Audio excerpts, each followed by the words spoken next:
So, the people at Joyusing have sent me a document camera. It's their V508 to unbox. This is not a sponsored video, but they did send it to me for free.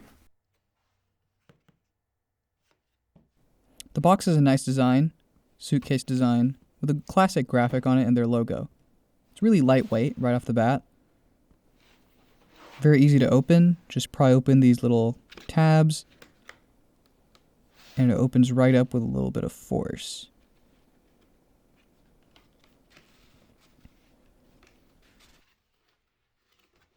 After it swings open, you'll see everything they have inside. At the top, little installation disc, some instructions, and now all the wires. This is the charging cable, really small, lightweight, no power brick, going to be easy to travel with. Next, the USB cable. This is what you're going to use to connect it to your computer, probably what everyone right now is going to be using.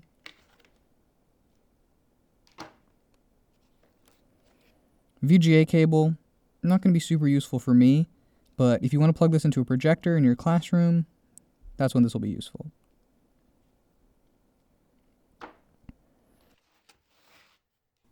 The last cable is this HDMI cable. It's super high quality, braided HDMI cable. This might last me longer than the actual document camera does. Really happy that they sent this with the camera. Super high quality stuff.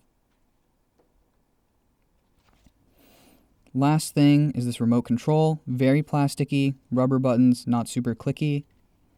It takes a AAA battery, and it blasts on an IR blaster that's on the side of the document camera that I'll point out later.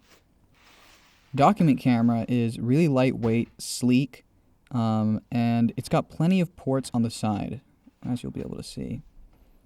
You'll also notice the IR blaster right there. So here are all the ports.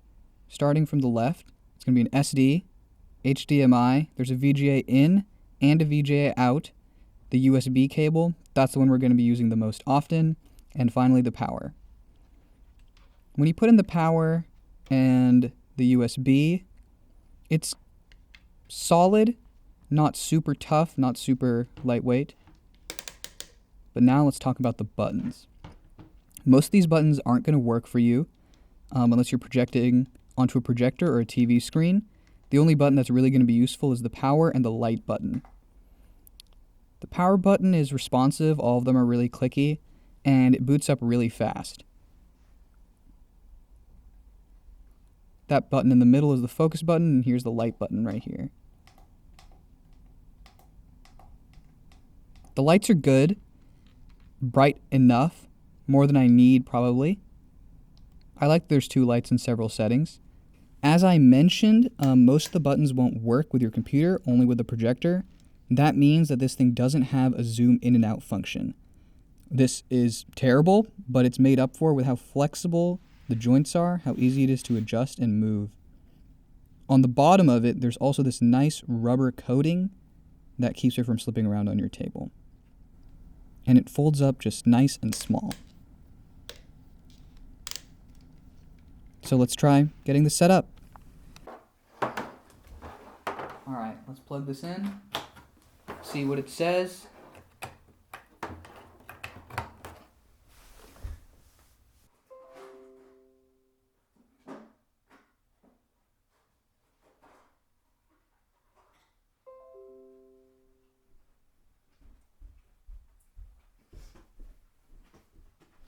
Let's see if Zoom can recognize it without me having to do any setup here.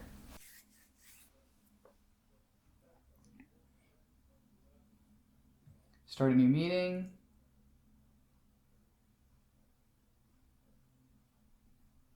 Okay, let's turn on my video.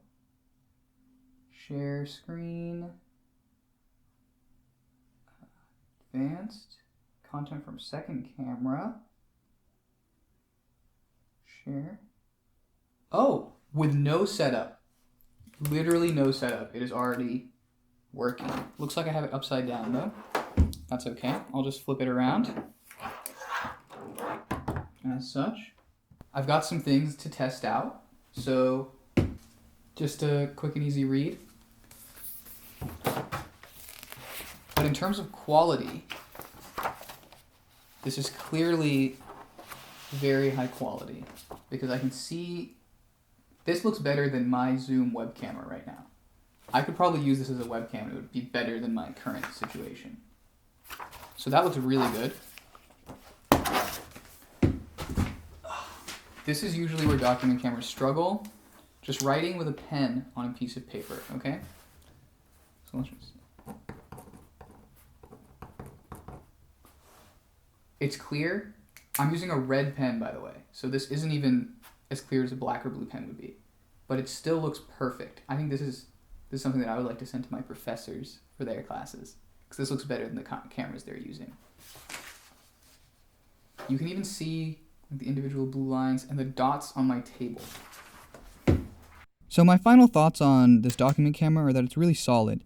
I like the flexibility it has. I like how quickly it powers on. Sleek, lightweight design is great. I dislike that the buttons don't work with your computer, especially the zoom buttons. That's a real letdown. I also don't really love the clicky hinge that the main hinge is, because that means it can't only hold in certain positions. Gets rid of some flexibility, but it's something that I'll be able to live with. I'm going to be trying this out with my mom for about a week or so to see what our final thoughts are on it. But so far it looks really good, better than the document camera we already have, and honestly better than any document camera I've seen in a while. Excited to see how useful this thing is. Thanks for checking out the video.